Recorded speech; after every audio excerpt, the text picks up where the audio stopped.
श्री शंकराचार्य जी के मतानुसार एक बुद्धिमान मनुष्य का जीवन का उद्देश्य होना चाहिए आत्म साक्षात्कार। हमारे भीतर जो आत्मा है बस वही एकमात्र सत्य है और वही परमात्मा है, किंतु अहम इदम इत्यादि की मिथ्या उपाधियों के पीछे अपने को छिपाए हुए यह जगत में विचरण करता है। इस अध्यास का कारण है हमारी अविद्या, हमारा अज्ञान, जिससे हमें मुक्त होना है। हम अविद्या से क्यों और कैसे मोहित हो रहे हैं, इसकी मीमांसा व्यर्थ है। इस कठोर सत्य को हमें स्वीकार कर लेना है कि हम अविद्या के बंधन में हैं और इससे छूटने के लिए हमें चेष्टा करनी है। श्रुति, भगवद गीता तथा ब्रह्म सूत्रों के अनुरूप निर्विशेष ब्रह्म का निरूपण करने के अतिरिक्त श्री शंकराचार्य जी ने उस साधन पद्धति का भी संकेत किया है, जिसका अनुसरण करके हम अविद्या से छूट सकते हैं और फलतः भगवत साक्षात्कार प्राप्त करके अहम तथा इदम इत्यादि के भ्रांत धारणों से सर्वदा के लिए मुक्त हो सकते हैं। सोने के अंगूठी के रूप में ढाले जाने की भांति किसी वस्तु का आकार धारण करना उसका एक उपाधि से उपहित होना है। इसलिए श्री शंकराचार्य परमात्मा अथवा आत्मा को उसकी नाना अभिव्यक्तियों से अधिक महत्व देते हैं। हम उनको अनात्म श्री विग्रहण प्रकरण में इस प्रकार की घोषणा करते हुए पाते हैं। जिसने अपने आत्मा का साक्षात्कार नहीं किया उसने ब्रह्मलोक भी प्राप्त कर लिया तो क्या हुआ, उसे वैकुंठ का दर्शन मिल गया तो क्या हुआ, उसका कैलाश पे प्रभुत्व जम गया तो भी क्या हुआ। परमात्मा अर्थात आत्मा के साक्षात्कार के लिए आवश्यक गुणों में श्री शंकराचार्य भक्ति को प्रथम स्थान देते हैं, किंतु उनकी भक्ति एक निराले ढंग की है। वे हमारी त्रुटियों को पहचानते हैं और भक्ति के विभिन्न स्तरों का विवेचन करते हैं। साधक की भक्ति का अलग तथा सिद्ध की भक्ति का अलग। उनके मतानुसार भक्ति के बिना भगवत साक्षात्कार असंभव है। विवेक चूड़ामणि में वे कहते हैं, मोक्ष प्राप्ति के साधनों में भक्ति ही सर्वश्रेष्ठ है। वे इसको कितना महत्व देते हैं यह बात एव शब्द के प्रयोग से विदित हो जाती है। पुनः सर्व वेदांत सिद्धांत सार संग्रह में वे लिखते हैं, भव बंधन से छुड़ाने वाली वस्तु उनकी कृपा है, जो अनेक जन्मों के साधन के बाद एकमात्र भक्ति के द्वारा प्राप्त होती है। उनकी इसी कृपा से श्री सुखदेव आदि संग्रहित होकर भव बंधन से मुक्त हो सके हैं। भक्ति एक गम्य पद इस बात पर जोर देता है कि केवल भक्ति ही मुक्ति का वास्तविक स्वरूप है। वे प्रबोध सुधाकर में भी कहते हैं, श्री कृष्ण के चरण कमलों की भक्ति बिना अंतःकरण शुद्ध नहीं होता। जैसे गंदा कपड़ा सार के जल से स्वच्छ किया जाता है, उसी प्रकार चित्त के मल को धोने के लिए भक्ति ही साधन है। ऊपर केवल थोड़े से उदाहरण ऐसे दिए गए हैं जो इस बात को बतलाते हैं कि श्री शंकराचार्य जी भक्ति को कितना महत्व देते हैं। आत्म साक्षात्कार ही जीवन का असली ध्येय है। अतः श्री शंकराचार्य जी के मत से सर्व उत्कृष्ट भक्ति वही है जो आत्मा एवं परमात्मा को अभिन्न मानकर की जाती है। विवेक चूड़ामणि में भक्ति की परिभाषा भी इस प्रकार करते हैं, अपने वास्तविक स्वरूप का अनुसंधान ही भक्ति कहलाती है। कोई आत्म तत्व के अनुसंधान को ही भक्ति कहते हैं। वे परिभाषाएं उनके लिए उपयुक्त हो सकती है जो ऊंचे उठे हुए पुरुष हैं, सन्यासी हैं, या संसार के संबंधों को तोड़कर या तोड़ना की चेष्टा में रत होकर निरंतर आत्मविचार में संलग्न रहते हैं अथवा संसार के बंधनों के तोड़ने के प्रयास में लगे हुए हैं। किंतु श्री शंकराचार्य भक्ति के अन्य स्तरों को भी स्वीकार करते हैं। इसलिए शिवानंद लहरी में भक्ति के दूसरे ढंग से परिभाषा करते हुए उसे भगवान के प्रति एक मानसिक वृत्ति क्रिया बतलाते हैं। जैसे अकंकोल वृक्ष के बीज मूल वृक्ष से, सुई चुंबक से, पतिव्रता अपने पति से, लता वृक्ष से, नदी सागर से जा मिलती है, उसी प्रकार जब चित्तवृत्तियाँ भगवान के चरण कमलों को प्राप्त कर उनमें सदा के लिए स्थिर हो जाती है, तब उसे भक्ति कहते हैं। इसलिए भगवान के प्रति चित्त की एक विशेष प्रकार की वृत्ति का नाम ही भक्ति है। और उपयुक्त परिभाषा में आचार्य ने जो 5 उदाहरण दिए हैं वे भक्ति के विभिन्न स्तरों के द्योतक हैं, जिनका परिभाषा नदी और सागर के भांति दोनों के पूर्ण मिलन में ही है। अंतिम स्तर पर व्यक्तिगत सत्ता चरम सत्ता में विलीन हो जाती है। श्री शंकराचार्य जी की दृष्टि में विश्व में केवल एक ही सत्य वस्तु है और वह है ब्रह्म। समस्त देवता उन्हीं की अभिव्यक्तियाँ हैं। श्री शंकराचार्य ने स्तोत्रों के रूप में अनेक उत्कृष्ट पद्म समूहों की रचना करके भक्ति साहित्य को समृद्ध बनाया है। उनमें से कुछ स्तोत्र भाव भरी उक्तियों की दृष्टि से श्रेष्ठ है तो कुछ शुद्ध भौतिक भक्ति की दृष्टि से। प्रथम प्रकार के स्तोत्रों के सर्वश्रेष्ठ उदाहरणों में शिवानंद लहरी एवं सौंदर्य लहरी के नाम लिए जा सकते हैं तथा दूसरे प्रकार के उदाहरणों में हरि मिले या दक्षिणामूर्ति स्तोत्र का। प्रायः जितने भी देवताओं को हम लोग सामान्यतया जानते हैं उन सब का ध्यान तथा उनकी प्रार्थनाएं उन्होंने की है। यहाँ तक कि गंगा और यमुना आदि नदियों को भी उन्होंने तीव्र भक्ति भाव से पुकारा है। किंतु एक बात जो इन सब स्तोत्रों में पाई जाती है वह एकदम स्पष्ट है।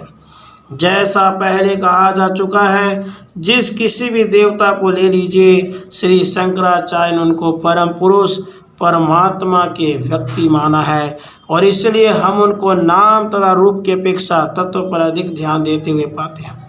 चाहे शिव, विष्णु, अंबिका, गणेश या अन्य कोई देवता हम देखते हैं, उनकी प्रार्थना का लक्ष्य है सर्वव्यापी आत्म तत्व।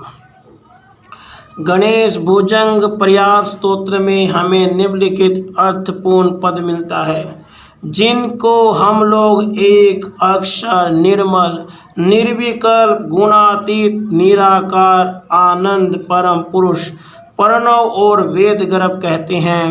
उन प्रकृष्ट एवं पुराण पुरुष की मैं अभ्यर्थना करता हूँ। देवी की प्रार्थना करते समय वे कहते हैं, हे माँ, तुम वही सत्य हो जिसका ज्ञान एवं आनंद के रूप में सद्गुरु के उपदेश से निर्मल हुई बुद्धि वाला कोई भाग्यवान पुरुष शरीर, धन, पुत्र एवं कलत्र से विरक्त होकर समाधि में दर्शन करता है। विभिन्न देवताओं के प्रति श्री शंकराचार्य की उपयुक्त भावना के अनुसार चाहे जिस देवता की वे अर्चना कर रहे हों वह है सर्वोपरि सत्ता, क्योंकि उन रूपों में उनकी प्रार्थना के लक्ष्य परमात्मा ही है। अतः देवता के नाम और रूप के दृष्टिकोण को गौणता प्रदान करने के लिए अन्य देवताओं को उस अवसर के लिए गौण स्थान दे दिया जाता है। उसका यह अर्थ नहीं है कि अन्य देवताओं को उन्होंने किसी प्रकार से हीन माना हो। देखिए शिवानंद लहरी में श्री शंकराचार्य परम पुरुष को किस प्रकार संबोधित करते हैं। संसार में शुद्र फल देने वाले सहस्रों देवता हैं। मैं स्वप्न में भी उनकी अथवा उनके दिए हुए फलों की परवाह नहीं करता, परंतु निकट रहने वाले विष्णु और ब्रह्मा आदि के लिए भी दुर्लभ आपके चरण कमलों की भक्ति को हे शिव शंभो मैं आपसे सदा मांगता हूँ।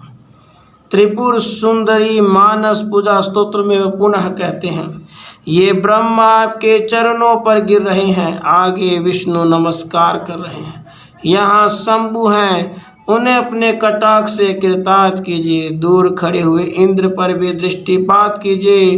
परिचारिकाओं से इस प्रकार सुनकर सबको यथोचित सम्मान देती हुई भगवती मेरा कल्याण करे। परमात्मा सभी नाम रूपों के ऊपर तथा मन और इंद्रियों से परे है। इसलिए श्री शंकराचार्य जी देवता के बाह्य नाम रूप की अपेक्षा हमारी भक्ति अथवा चित्तवृत्ति को अधिक प्रधानता देते हैं। भक्ति का पर्यवसान साक्षात्कार में होता है और भक्ति की हमें साधना करनी है। इसलिए श्री शंकराचार्य मनुष्य के हृदय को भगवान का मंदिर तथा भगवत साक्षात्कार का स्थान मानने पर अधिक जोर देते हैं। उन्हें खोजने के लिए बाहर जाने की आवश्यकता नहीं है। उदाहरण के लिए वे श्री कृष्ण अष्टक में कहते हैं, यम नियम आदि श्रेष्ठ साधनों के द्वारा पहले प्राणों का निरोध करके तथा चित्त को वश में करके एवं सब कुछ हृदय में विलीन करके श्रेष्ठ बुद्धि वाले लोग जिन वंदनीय मायापति शरणद एवं लोकों के स्वामी भगवान श्री कृष्ण जी का दर्शन करते हैं, मेरी आंखें बस उन्हीं को देखा करें।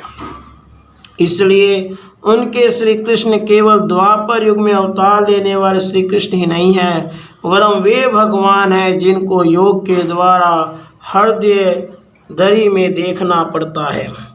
श्री शंकराचार्य की भक्ति केवल भावुकता के ढंग की नहीं है, जो मिथ्या विश्वास से प्रेरित अथवा निस्वार्थ मूलक होती है।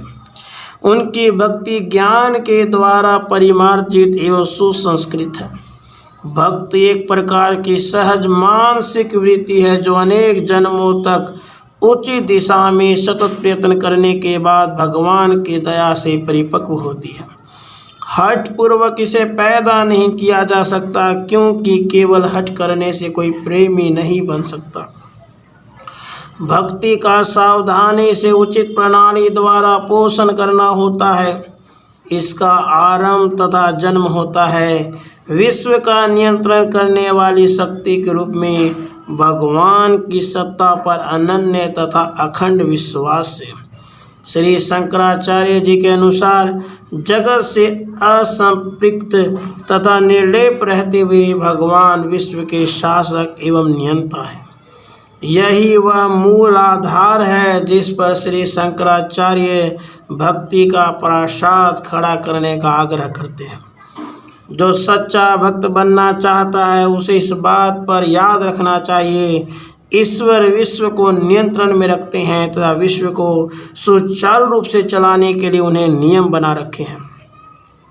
ऐसे ईश्वर की जीती जागती उपस्थिति का पहले अनुभव होने लगना चाहिए, भले ही उनके यथार्थ लक्षणों के संबंध में उनकी धारणा स्पष्ट और अनिश्चित हो।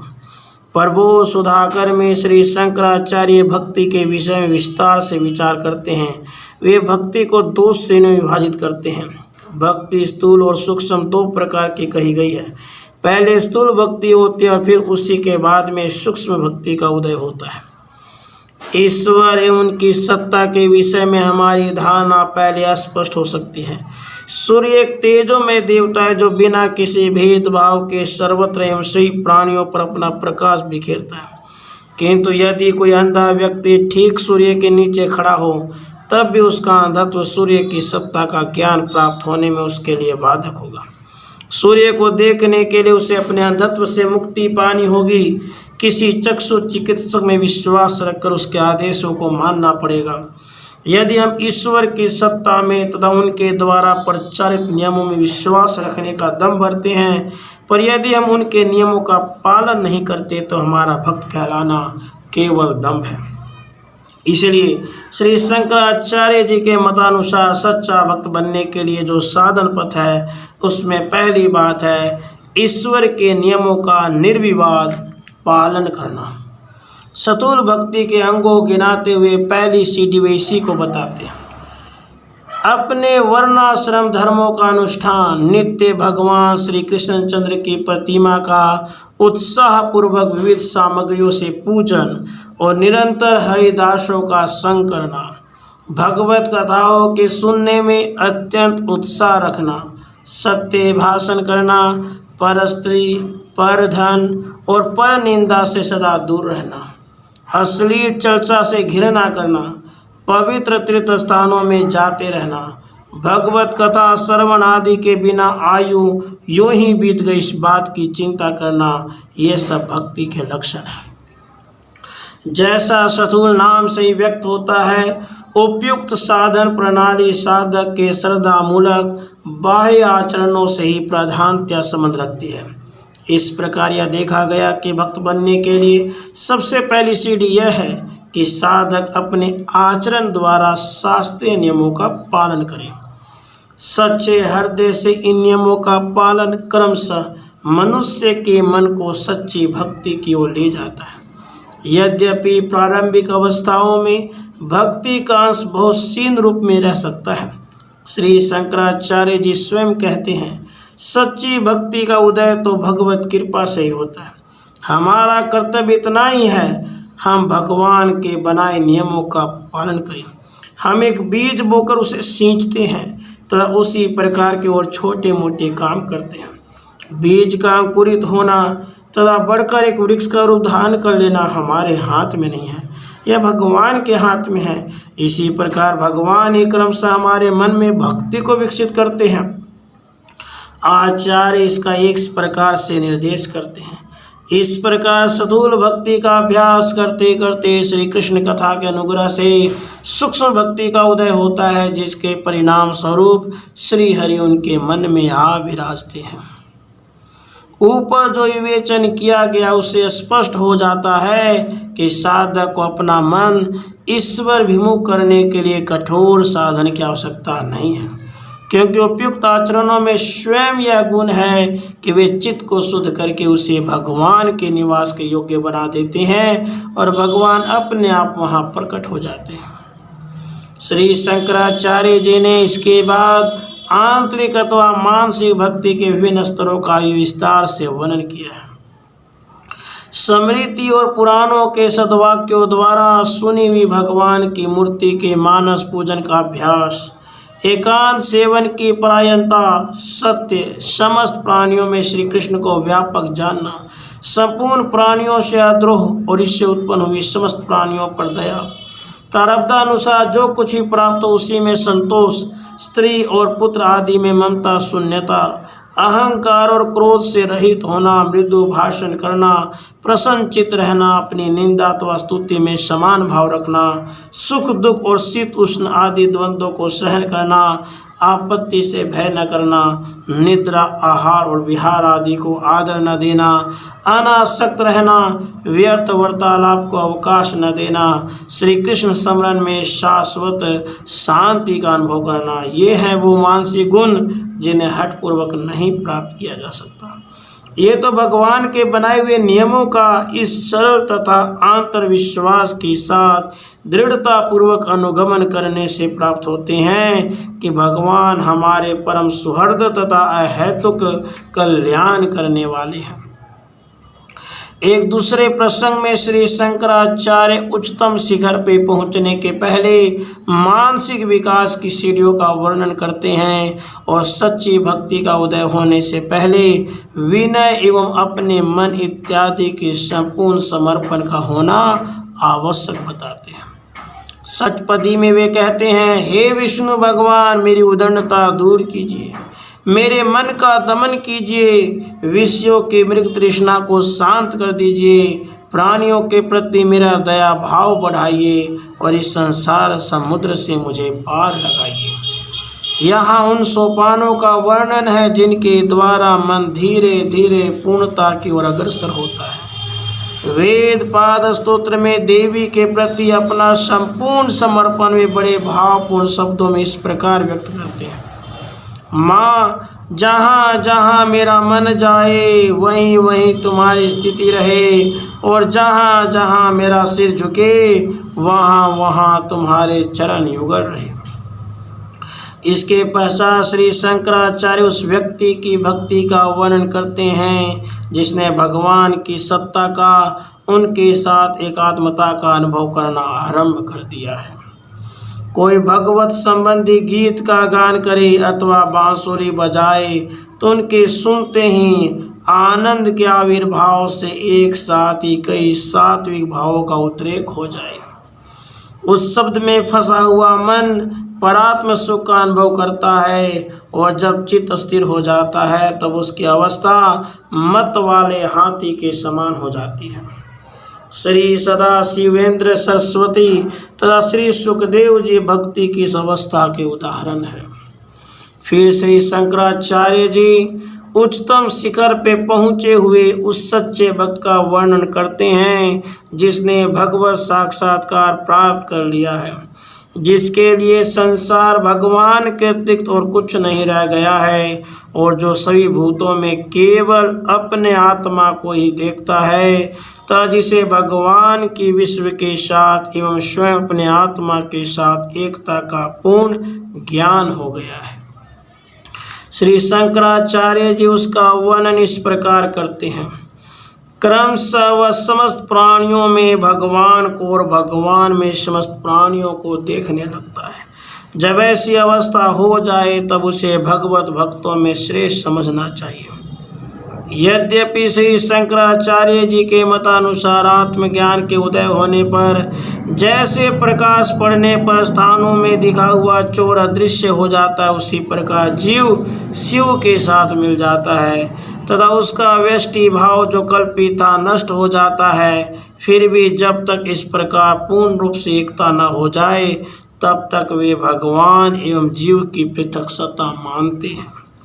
जीव और शिव जब मिलकर एक हो जाते हैं उस अवस्था की भक्ति श्री शंकर जी के मत से साधक की भक्ति से कुछ भिन्न होती है। शिव सर्वदा प्रभु और पूर्ण है एवं जीव शिव का केवल एक सेवक, एक अंश है।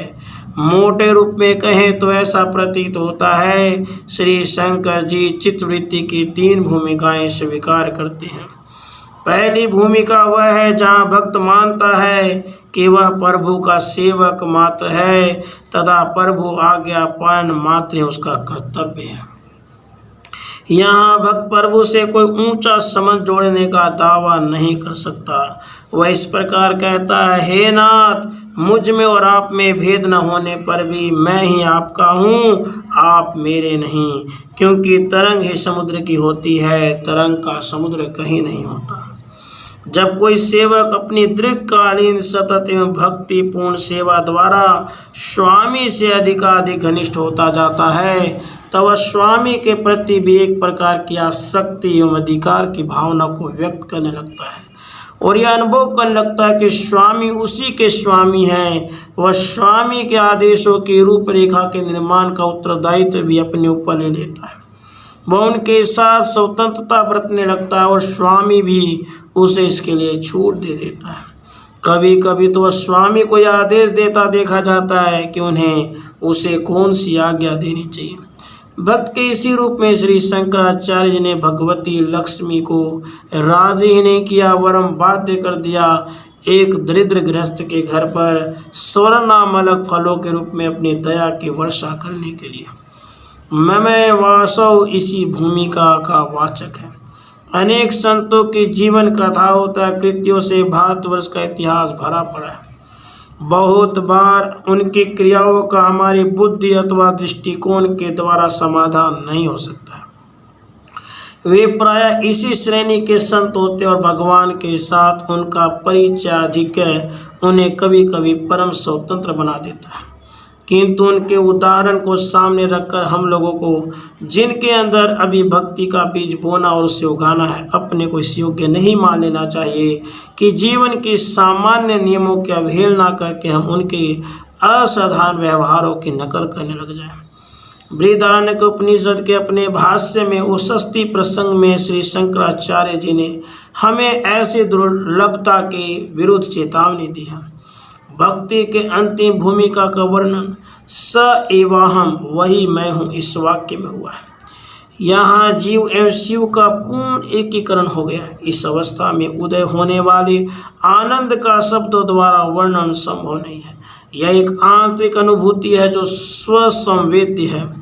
इस प्रकार का आनंद ही सबसे उच्च कोटि की भक्ति है। यह ज्ञान से कोई पृथक वस्तु नहीं है। जब किसी सती साध्वी प्रियतमा से भीड़ में अपने पति का निर्देश करने को कहा जाता है तो वह नहीं कहती रहती है, किंतु अंत में जब उसे अपने पति के सामने लाकर खड़ा कर दिया जाता है तो वह हाँ ना कुछ नहीं कहती, वरम मौन हो जाती है। यह मौन अवलंबन उसके द्वारा पति के पहचान अथवा जान लिए जाने तथा उसके आनंद दोनों का व्यंजक है। ज्ञानी की भक्ति की यही स्वरूप है, क्योंकि वह भिन्न नहीं है उस भगवान से जो अपने भक्तों का वर्गीकरण करते समय कहते हैं ज्ञानी त्वात्मेयो मे मतम, अर्थात मैं ज्ञानी को अपना स्वरूप ही मानता हूँ। यह आनंद वाणी के परे इसी बात को श्री शंकराचार्य जी कहते हैं। घी, दूध, दाग तथा मधु के मिठास का सविशेष वर्णन शब्दों द्वारा नहीं किया जा सकता, उसको तो केवल जीवा ही जान सकती है। इस प्रकार हे देवी, आपके परम सौंदर्य का आस्वादन केवल आपके पति भगवान शंकर के नेत्र ही कर सकते हैं, फिर भला मैं कैसे उसका वर्णन कर सकता हूँ, जबकि आपके गुण संपूर्ण वेदों के लिए भी अगम्य है। ऐसा होता है भगवत प्राप्त पुरुष का सच्चे भक्त का आनंद। हम लोगों में से प्रत्येक को अपने अपने मन को तोल लेना चाहिए, फिर सच्चा भक्त बनना ही अपने वर्तमान तथा भावी जीवन का उद्देश्य मानकर अपनी मुक्ति के लिए प्रयत्नशील एवं सच्चा भक्त बन जाना चाहिए। भगवान इस काम में हमारी